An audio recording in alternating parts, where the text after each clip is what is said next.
जरा सोचो, एक पेशेवर हत्यारा एक खास काम को अंजाम देने के लिए जानबूझकर दुनिया की सबसे खतरनाक जेल में घुस जाए, लेकिन वो वहाँ से निकल पाएगा या नहीं, ये तो कहानी सुनकर ही पता चलेगा। कहानी की शुरुआत होती है आर्थर बिशप नाम के एक आदमी से जो समुद्र किनारे अपनी बोट में रहता था। एक दिन वो सुबह उठा और कॉफी पीने के बाद बोट से बाहर निकला। तभी उसने बोट में लगे एक बॉम्ब को चालू कर दिया ताकि कोई उसकी बोट चुरा न सके। ये कौन सा तरीका है चोरी रोकने का? फिर वो अपनी बाइक पर एक रेस्टोरेंट में पहुंचा। वहाँ के सब लोग उसे पहले ही जानते थे और वेटर ने उसे समुद्र के पास वाली जगह पर बैठाया। तभी एक लड़की उसके सामने आकर बैठ गई और कहने लगी कि वो काफी समय से उसकी तलाश कर रही है। लड़की ने कहा कि उसका बॉस चाहता है कि बिशप 3 लोगों का खून करे, लेकिन लगना ऐसा चाहिए कि उनकी मौत सिर्फ एक हादसा था। वो जानती थी कि ये काम बिशप के लिए मुश्किल नहीं, क्योंकि वो इस खेल का पुराना खिलाड़ी है। लड़की ने उसे धमकी दी कि अगर उसने हाँ नहीं की तो वो पुलिस को खबर कर देगी। वो सबको खबर कर देगी कि बिशप जिंदा है, क्योंकि पिछली बार वो अपनी मौत का नाटक करके पुलिस से बच निकला था।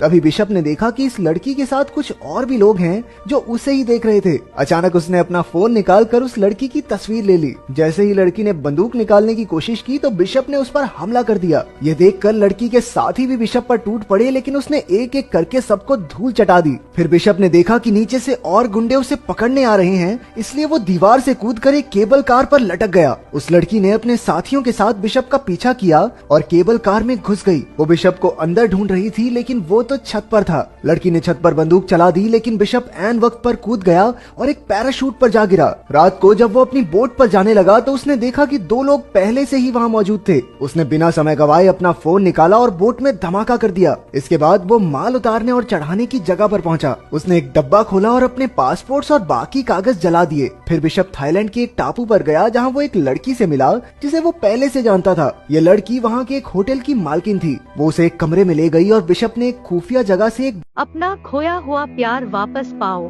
पति पत्नी विवाद, रिश्ता, ब्रेकअप, तलाक, खोया प्यार वापस, समस्या समाधान, love marriage specialist, intercaste marriage. अपनी सभी प्रेम संबंधी समस्याओं के लिए जल्दी और वास्तविक परिणाम प्राप्त करें। हमारे परीक्षित उपाय को आजमाएं। 100% परिणाम की गारंटी।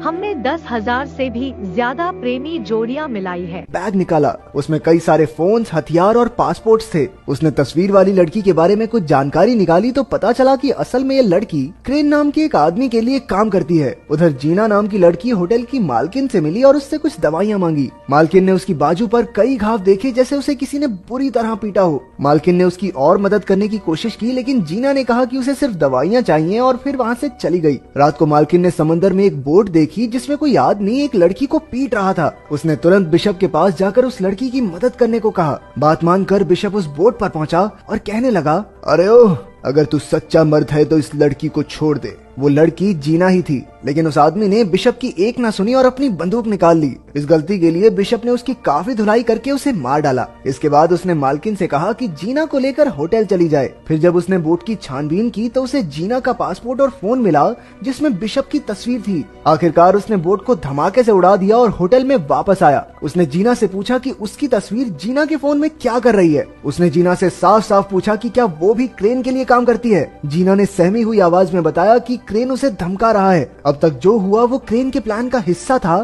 ताकि जीना बिशप से मिल सके। जीना ने बताया, दरअसल मेरा काम तो सिर्फ इतना है कि मुझे तुमसे मिलकर एक नंबर पर कॉल करना है और फिर मेरा मिशन खत्म। बिशप ने पता लगाया कि जीना अनाथ बच्चों को पालती है जिनकी तस्करी हो रही थी। क्रेन ने जीना को धमकाकर कहा कि अगर वो उसकी बात नहीं मानेगी तो वो उसके बच्चों को मार डालेगा। बिशप ने देखा कि एक बोट टापू की ओर बढ़ रही है जिसमें बहुत से आदमी हैं जो टापू पर नजर रखे हुए थे। बिशप ने जीना से कहा, देखो, तुम्हें मेरे साथ दोस्ती बढ़ाने का नाटक करना होगा ताकि क्रेन को शक न हो। उसने ऐसा ही किया और बिशप ने इस सब में उसे घसीटने के लिए उससे माफी भी मांगी, लेकिन उसके पास इसके सिवा कोई रास्ता नहीं था। बिशप ने बताया कि उसे जानकर खुशी हुई कि वो अनाथ बच्चों को पालती है, क्योंकि वो खुद भी एक अनाथ था। बचपन में उसे और क्रेन को एक गैंगस्टर ने खरीदा था। बिशप तो उसके चंगुल से भागने में कामयाब हो गया, लेकिन क्रेन भाग न सका। इसलिए उन्होंने क्रेन को गुनहगार समझकर उसे सजा दी और तब से क्रेन बिशप से नफरत करता है। खैर, बिशप ने जीना को इस मुसीबत से निकालने के लिए एक प्लान बनाया और निशानी के तौर पर अपनी घड़ी दी। अगले दिन क्रेन के आदमियों ने जीना को किडनैप कर लिया। फिर बिशप ने क्रेन को कॉल करके 2-2 हाथ करने की चुनौती दी। जब वो दोनों मिले तो बिशप ने कहा,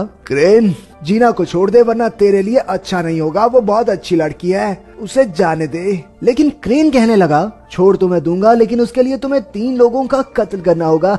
कोल्ड ब्लडेड मर्डर। इसमें पहला आदमी है अफ्रीका का एक गुंडा जो दुनिया की सबसे खतरनाक जेल में कैद है। फिर क्रेन ने उसे एक जीपीएस ट्रैकर निगलने को कहा ताकि काम पूरा होने पर उसके आदमी बिशप तक पहुंच सके। जब बिशप ने जीना के जिंदा होने का सबूत मांगा तो क्रेन ने कहा कि हर मिशन पूरा करने के बाद वो जीना से फोन पर बात कर सकता है और तीनों मिशन पूरे हो जाने के बाद जीना रिहा हो जाएगी। अब बिशप ने अपना काम शुरू कर दिया। उसे पता चला कि वो जेल समुद्र के बीचों बीच है जो शार्क से भरा हुआ था और जेल के चारों ओर 100 मीटर लंबे पहाड़ थे, इसलिए उस जेल में घुसना लगभग नामुमकिन था। इसके बाद बिशप ने कुछ गैंगस्टर्स की जानकारी निकाली और एक आदमी चुना जिसके चेहरे पर एक टैटू था। उसने उसी आदमी जैसा हुलिया बनाया और फिर मिशन के लिए जरूरी सामान खरीद लिया। अगले दिन जब वो सड़क पर घूम रहा था तो पुलिस ने उसे गैंगस्टर समझकर गिरफ्तार करके जेल में डाल दिया। जेल में उसने देखा कि उसका शिकार तो हर समय 4-5 लोग साथ लेकर चलता है। उसे एक साथी कैदी ने बताया कि इस आदमी का नाम क्रिल है और उसने लाइबेरिया देश के राष्ट्रपति का खून किया था। अब तक कई कैदी क्रिल को मारने की कोशिश कर चुके थे। जब क्रिल पर फिर से हमला हुआ तो इस बार बिशप ने उसकी जान बचा ली। क्रिल ने उसका शुक्रिया अदा किया और उसे खाने पर बुलाया। जब बिशप उससे मिलने गया तो उसने क्रिल की जान ले ली और सबको लगा कि उसकी मौत जहरीला खाना खाने से हुई है। फिर बिशप ने तुरंत जेल की दीवार में धमाका किया और अपने पूरे शरीर पर ऐसा स्प्रे छिड़का जिससे शार्क्स उसके नजदीक न आए। अंत में उसने जीपीएस कैप्सूल निगला और समुद्र में कूद गया। उधर बोट के कैप्टन के पास मैसेज आया कि बिशप ने काम पूरा कर दिया है। उसकी लोकेशन ढूंढकर क्रेन के आदमियों ने उसे बचा लिया। फिर बिशप ने जीना से फोन पर बात की तो जीना ने बताया कि बिशप के पास अगले आदमी को मारने के लिए सिर्फ 36 घंटे हैं, नहीं तो वो लोग जीना को मार देंगे। अब क्रेन ने उसे दूसरे आदमी की जानकारी भेजी। इस आदमी का नाम एड्रियन है जो कि एक अरबपति था। ये इंसानों की तस्करी का धंधा करता है, लेकिन उस तक पहुंचना बहुत मुश्किल था क्योंकि वो ऑस्ट्रेलिया में एक बिल्डिंग के 58वें माले पर रहता है जहाँ के सारे दीवार, दरवाजा, खिड़की बुलेट प्रूफ थे। ऊपर से हर जगह सेंसर्स और फिंगरप्रिंट डिवाइस भी लगे थे। अब बिशप इस आदमी के नीचे का घर खरीदने पहुंचा। वहाँ उसने घर की चाबियां और नक्शे की हूबहू नकल उतार ली। फिर उसने कांच फोड़ने वाले बॉम्ब्स बनाए और साफ सफाई वाले आदमी का भेष बदल कर उस घर में घुस गया।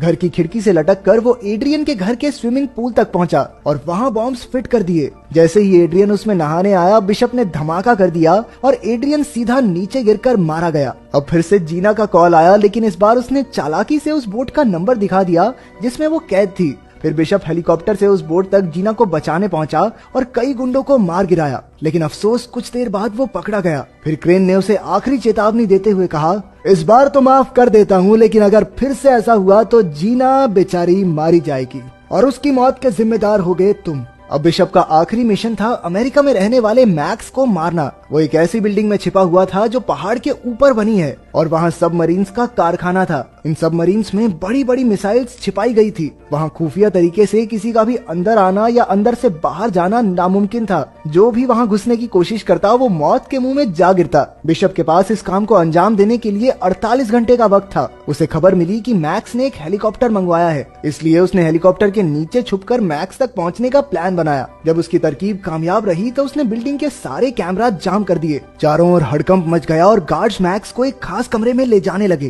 तभी बिशप ने लिफ्ट में धमाका कर दिया, लेकिन किसी तरह मैक्स खास कमरे तक पहुंच गया। हालांकि अपना हीरो तो पहले से ही वहाँ मौजूद था। अब वो मैक्स के साथ मिल गया और मैक्स को मारने का नाटक किया ताकि क्रेन को चकमा दिया जा सके। उसका प्लान था कि जब क्रेन के आदमी मैक्स की लाश ढूंढने आएंगे तो क्रेन बोट में अकेला होगा और उस समय उसे खत्म करना कोई बड़ी बात नहीं। उन्होंने प्लान के मुताबिक मैक्स की मौत का नाटक किया और जैसे ही वहाँ धमाका हुआ, बिशप उसे समंदर से बचाकर एक टापू पर ले आया। फिर बिशप ने क्रेन को कॉल करके कहा, अबे ओ जीना को छोड़ दे। लेकिन क्रेन ने पहले मैक्स की लाश देखने की मांग की। बिशप ने बताया कि लाश उसकी सबमरीन में पड़ी है। इसके बाद क्रेन ने सबमरीन पर मैक्स की लाश देखने के लिए अपने आदमी भेजे। बिशप ने भी उनके लिए हर जगह बॉम्ब्स लगाकर तैयारी कर रखी थी। जैसे ही उसके आदमी वहां पहुंचे, बिशप ने उन्हें गोलियों से भून दिया। उधर क्रेन ने ये सब अपने कैमरा से देख लिया। इसके बाद बिशप क्रेन की बोट पर पहुंचा और सारे गार्ड्स को मार डाला। इसी बीच जीना को भी गोली लग गई। वहीं क्रेन ने बोट में लगे बॉम्ब को एक्टिवेट कर दिया। बिशप ने जल्दी से जीना को छुड़ाया और उसे एक ऐसे डब्बे में पहुंचा दिया जो धमाका होने से पहले ही बोट से अलग हो गया। अब बिशप और क्रेन की जबरदस्त लड़ाई शुरू हो गई। उसने क्रेन को जंजीर से बांध दिया और तभी बोट में धमाका हो गया। जीना तो बच निकली। वहीं मैक्स के आदमियों ने बोट का मलबा बाहर निकाला। कुछ समय बाद जीना अपने बच्चों के साथ थी और उसने देखा कि बिशप उसकी आंखों के सामने खड़ा था। असल में बिशप बोट के स्टील रूम में छिप गया था जो इमरजेंसी के वक्त काम आता है और इस तरह वो धमाके में बच निकला। अगर वीडियो पसंद आई तो लाइक कर देना, चैनल को सब्सक्राइब कर देना। मिलते हैं अगली वीडियो में।